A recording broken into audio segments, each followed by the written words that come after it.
जैन धर्म में निगोदीय जीव का वर्णन आता है। निगोद आखिर क्या होता है?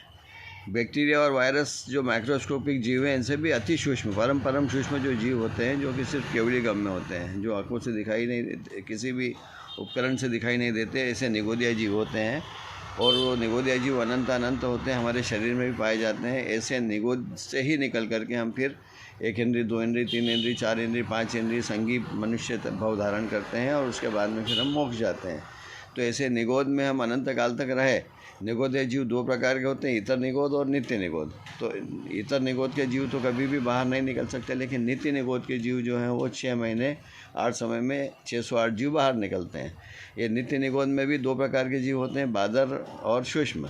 तो बादर जो जीव होते हैं नित्य निगोद से निकले हुए, वही मोक्ष जा सकते हैं। सूक्ष्म जीव मोक्ष नहीं जा सकते। सूक्ष्म जीव मनुष्य भी बन सकते हैं, संयम भी अंगीकार कर सकते हैं, लेकिन मोक्ष नहीं जा सकते।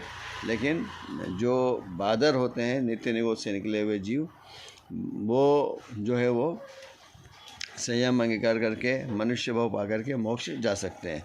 जैसे कि भरत चक्रवर्ती के 923 पुत्र जो थे, वे निगोद से निकले। फिर एक भाव उन्होंने गजई का धारण किया, जो गजई होती है वो गजई बने 923 पुत्र। और फिर अगले भाव में उन्होंने मनुष्य पर्याय धारण करी और फिर मोक्ष चले गए।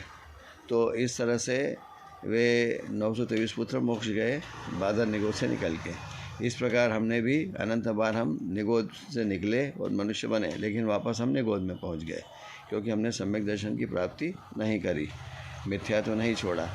तो दुर्लभ हमको धर्म बोधित दुर्लभ धर्म हमको ज्ञान नहीं मिला। तो यहाँ पर जो होता है कि काल अनंत, छेडाला में पंडित दौलत राम जी कहते हैं कि काल अनंत निगोद मजार बीतियो एकेंद्री तनधार। इस प्रकार अनंत काल मैंने निगोद में भी बिताया, और अभी भी मुझे स्वर्ण अवसर मिला है कि मैं अपना कल्याण कर सकता हूँ, सम्यक दर्शन की प्राप्ति कर सकता हूँ, धर्म को प्राप्त कर सकता हूँ।